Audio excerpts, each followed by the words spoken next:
Hey friends, if you encounter DISM error 87 on your Windows computer, then please watch this video. I will guide you through the resolutions. Now, before anything else, you will have to run this restore health command.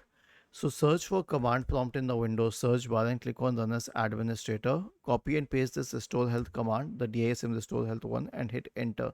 It will need time to execute it. You can keep working on the background meanwhile. And as for this command, the restore health command, we have shared it in the description section of the video, so you just need to copy paste it.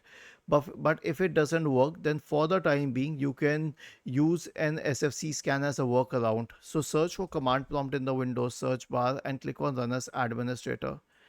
Type the command sfc space / scan now and hit enter to invoke the SFC scan. Was this helpful? If yes, then please subscribe to the channel. If not, then let us know in the comment section of the video on how we could help you further. Thank you for watching this video and have a nice day.